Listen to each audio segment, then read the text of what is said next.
No dia 16 de janeiro de 2025, agora há pouco, o governo federal publicou a medida provisória 1288. Nessa medida provisória, pela primeira vez, o Pix, né, esse meio de pagamento que a gente adora, foi oficialmente reconhecido como uma infraestrutura pública digital. Mas o que quer dizer isso na prática, né? Hoje a gente vai tentar traduzir um pouquinho esse conceito de DPI para a realidade brasileira e discutindo aí o Pix um pouquinho mais, porque realmente é um tema que a gente vê que as pessoas adoram entender melhor como ele funciona. Eu sou Carlos Portugal Gouveia, sócio do PGLO, e esse aqui é o PG On Air.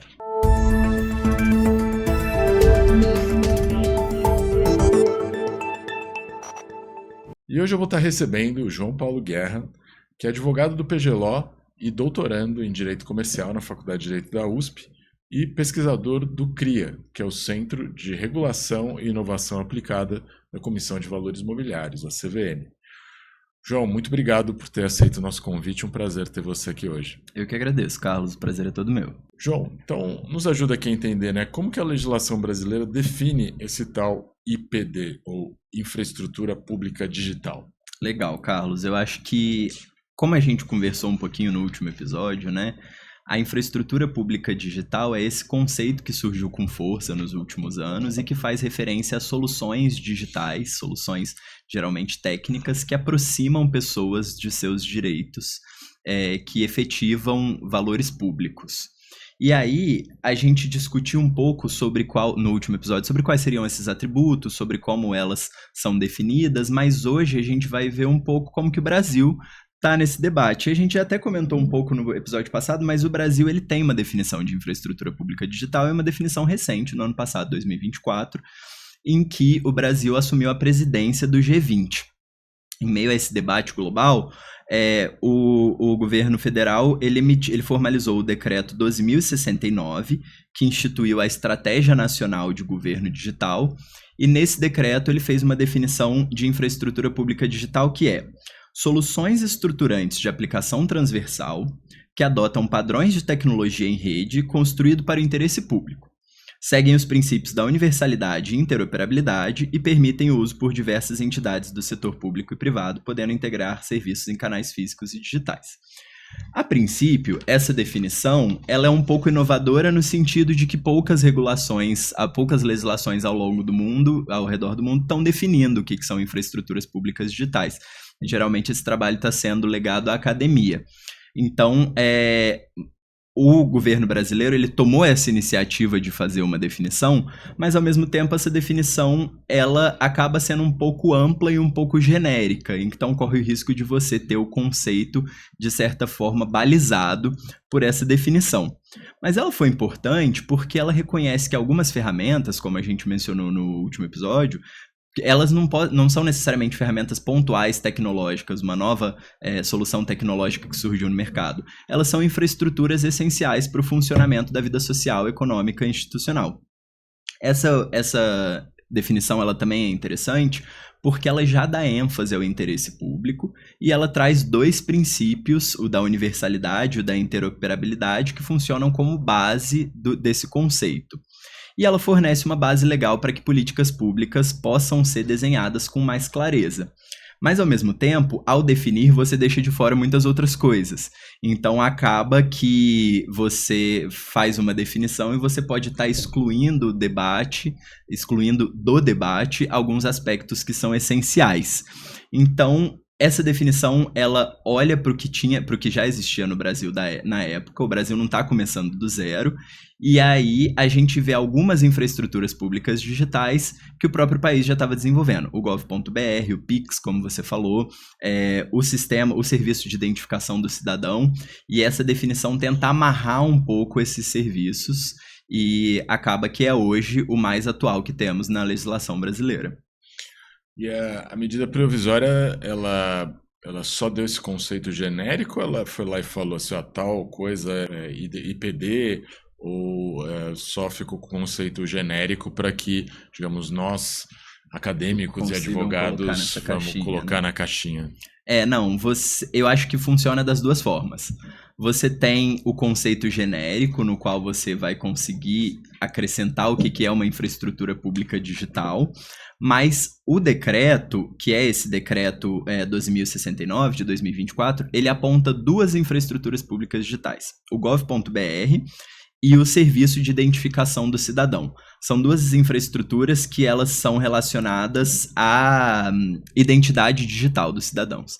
A gente pode até trazer algumas críticas sobre se o gov.br ele de fato seria a infraestrutura pública digital em si ou parte dela, mas é isso que está definida no decreto.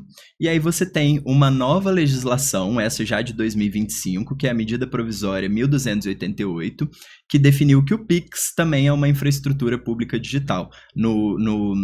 Na medida provisória, até está invertido o termo, fala infraestrutura digital pública, mas a definição do decreto é infraestrutura pública digital. E aí você tem esses 3 serviços que eles estão identificados de forma mais clara na lei. Mas há outras iniciativas que, mesmo sem esse rótulo legal, ela tem características muito próximas do que pode ser definido como uma DPI, como uma infraestrutura pública digital. Especialmente se a gente aplicar os atributos que a gente conversou no episódio passado. Então, no episódio anterior, a gente falou que para se definir o que é uma infraestrutura pública digital, um DPI, você precisa observar atributos como abertura, interoperabilidade, inclusão, governança, adoção por terceiros. E aqui no Brasil você tem alguns exemplos que podem se aproximar mais ou menos desses atributos, alguns mais, outros menos. Você tem, por exemplo, o Drex, que é uma tentativa ambiciosa do Banco Central de digitalizar o real, de fazer uma moeda digital de Banco Central. Você tem o Meu SUS Digital e a Rede Nacional de Dados em Saúde, que são iniciativas de troca de dados sensíveis, que têm um impacto direto na vida do cidadão. E você tem o Open Finance, também do Banco Central, você tem o Cadastro Único, o CadÚnico, você tem o Cadastro Ambiental Rural, o CAR. Todas essas vêm sendo apontadas aos poucos pela doutrina, sobretudo, como possíveis infraestruturas públicas digitais. Mas o que vai definir que é uma infraestrutura pública digital ou não é o tempo e a forma como essas infraestruturas vão ser organizadas, porque muitas delas ainda enfrentam desafios importantes de fragmentação, ausência de diretrizes normativas específicas, baixa transparência. Então, acho que a gente primeiro tem que ver as normativas apontaram já o Pix e o gov.br, e as outras primeiro precisamos ver a que ponto elas vão se adequar aos atributos principais dessa classificação. Sim. Aí, bem, essa MP, né, vai ser debatida a sua conversão em lei, e ela indicou aí o Pix como uma infraestrutura pública digital. E aí, de repente, eles até corrigem essa questão do nome, não ficou tão elegante, digamos, né? Mas qual que é a sua opinião, né, enquanto acadêmico? O que você acha que é adequada essa inclusão do Pix como uma infraestrutura pública digital? Eu acho que sem dúvida o Pix é hoje um dos casos mais emblemáticos que a gente tem de infraestrutura pública digital no mundo. Ele é inclusive citado em todos os debates internacionais como uma iniciativa que tem funcionado, e o próprio Banco Central já reconheceu essa nomenclatura, por mais que o Banco Central diga que a princípio o Pix não foi criado para ser uma infraestrutura pública digital, ele se tornou uma infraestrutura pública digital. E ele é emblemático porque ele tem atributos essenciais. Ele é aberto, ele é interoperável, ele é acessível, ele tem alta adoção pela população e um custo marginal próximo de zero, tanto para o uso e um custo baixo para o Banco Central de manter o sistema. E ele foi desenvolvido de forma bastante inovadora pelo Banco Central. O Banco Central não apenas regulou, mas também opera esse sistema de pagamentos, esse arranjo de pagamentos, e orquestrou sua implementação num diálogo bem próximo com o mercado. Então eu acho que ele é um case, sim, de sucesso. Isso é reconhecido, né, em outras jurisdições, mas é claro que isso não significa que ele esteja blindado de críticas, né, sobretudo nesse contexto.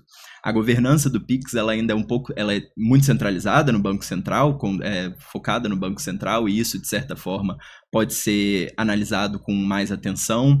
Existem algumas instâncias de accountability pública sobre alguns temas do Pix, sobretudo sobre proteção de dados e uso secundário das informações que o Pix gera. Então, esse tipo de tensão ele ainda existe, ele efetivamente, obviamente, vai existir em todos os casos, mas eu acho que a gente pode tratar, sim, o Pix como um exemplo bem paradigmático do que seria uma infraestrutura pública digital no Brasil. Legal, e assim, vendo que o Brasil, né, já se destacou bastante pelo Pix, você tinha mencionado anteriormente que o próprio tema das infraestruturas públicas digitais é um tema internacional, né, um tema global. Quais são os outros países que estão se destacando nesse debate? né? Você tinha mencionado já brevemente a Índia. E como é que você acha que o Brasil pode se inserir nesse debate internacional?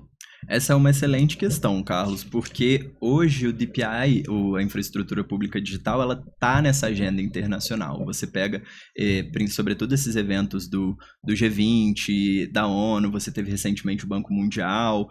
Esse é sempre um tema que está sendo tratado porque muitos países estão desenvolvendo soluções parecidas. Ou melhor, estão dando esse nome para soluções que eles já desenvolviam internamente. E aí você citou a Índia porque talvez ela seja o exemplo maior de infraestruturas públicas digitais no mundo. Assim, você tem o Aadhaar indiano, que é a identidade digital deles, que consegue promover identidade digital para um país que tem mais de 1 bilhão de pessoas. Então é uma coisa que funciona numa escala impressionante. A Índia é definitivamente uma referência, porque além disso, ela conseguiu unir várias pontas. Então você tem essa questão da identidade digital, que está de alguma forma ligada ao sistema de pagamentos, o UPI indiano, que é parecido com o nosso Pix, e aí você tem uma grande potência dos DPIs no mundo. Talvez a Índia e o Brasil também não fica muito atrás. Mas existem iniciativas internacionais, sobretudo, como eu já mencionei, da Universidade College de Londres, que mapeia mais de 70 países com iniciativas parecidas de DPIs.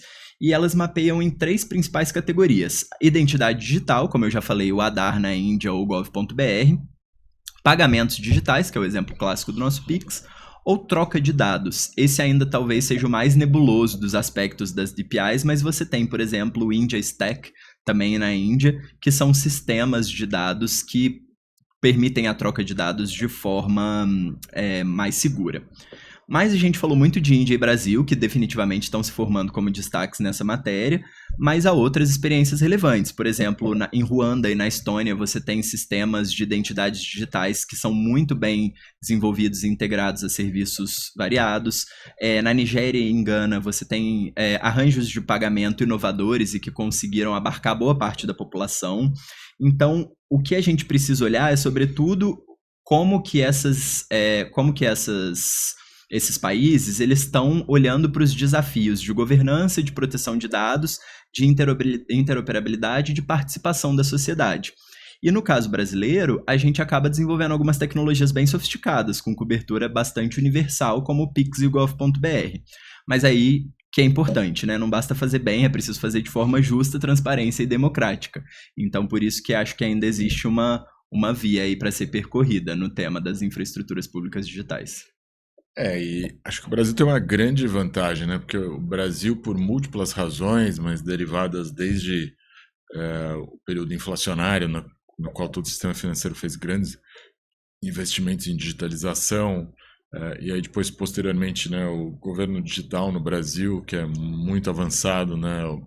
Tem muitas pessoas que vão para o exterior e ficam impressionadas que tem que apresentar a declaração de imposto de renda em papel, um monte de formulário, tudo em papel, e no Brasil a gente está acostumado, né, a usar ou o gov.br ou também usar toda a plataforma, que já tem uma experiência no Brasil de mais de 20 anos de plataformas de certificação digitais de assinatura. Que é isso, em outros países não existe isso, né? Você não consegue assinar qualquer documento usando o seu certificadinho digital, os advogados assinarem suas petições, os contadores assinarem os balanços, tudo com certificado digital. Isso é uma coisa que existe em muito poucos países e o Brasil é o que tem os usos mais generalizados, né, desse tipo de ferramenta. Então, parece que a gente tem algumas coisas boas, né? Tipo, um vento meio indo em nosso favor aqui, né?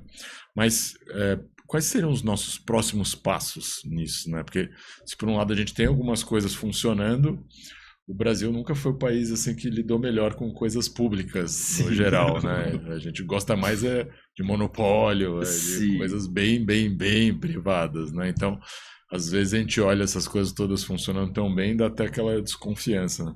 Então, o que você acha? Quais são os próximos passos? Não, eu concordo 100%. Eu acho que a gente tem uma capacidade técnica instalada no Brasil e instituições maduras que trouxeram já alguns casos de sucesso, como a gente falou do Pix, do gov.br. Óbvio, novamente, não funcionam às mil maravilhas, são passíveis de crítica, mas funcionam e atendem boa parte da população. Eu acho que, olhando para frente, teriam talvez vários pontos a se abordar, mas 3 pontos principais que eu acho que seriam interessantes. Primeiro, garantir salvaguardas universais. Então, todas essas iniciativas, elas têm que incorporar os compromissos desde a largada de acesso, de proteção de dados, de inclusão, de mitigação dos riscos tecnológicos. Então, não dá para a gente pensar nessas soluções e criá-las de forma restrita. Então, acho que essas salvaguardas, desde o início, elas são necessárias de serem observadas. Depois, eu acho que é preciso fortalecer um ambiente, um ecossistema plural. Então, como a gente comentou, não necessariamente essas tecnologias elas têm que partir do Estado, elas devem envolver o Estado, mas também o setor privado, a sociedade civil, a academia, a participação dos cidadãos. Elas não podem ser desenhadas em gabinetes fechados, como você falou, que tem uma tendência brasileira. Elas exigem essa co-governança. E por último, eu acho que a gente precisa observar a tendência e eventualmente pensar em um marco legal ou em alguma definição jurídica, não do conceito, mas uma definição robusta, que traga alguma segurança jurídica para se organizar e, mais do que isso, que dê direcionalidade para que essas políticas elas possam se tornar sustentáveis ao longo prazo. Então, a gente teve o decreto 12.069, que foi um avanço importante, mas que ainda é um pouco genérico nessa definição. E que, eventualmente, o nosso desafio é ver essa visão de uma norma que talvez seja vinculante, que foi vinculante, mas que torne essas iniciativas sustentáveis e que elas possam sobreviver a ciclos políticos, ao correr do tempo, a crises econômicas, enfim. Então, essa segurança jurídica eu acho que também é importante. João, infelizmente estamos chegando ao fim da nossa série. Eu gostaria muito de agradecer a sua participação e falar que esses temas que você tratou aqui, né, eles tratam de um tema maior que a gente tratou algumas vezes no nosso podcast, que é a democratização do sistema financeiro no Brasil. Então, certamente a gente vai voltar a esses debates e queremos ter aqui você com a gente de novo, discutindo esses temas e compartilhando um pouco do seu conhecimento aí sobre o tema, que é muito grande. Eu que agradeço, Carlos. É um prazer enorme estar aqui e poder falar sobre esses assuntos.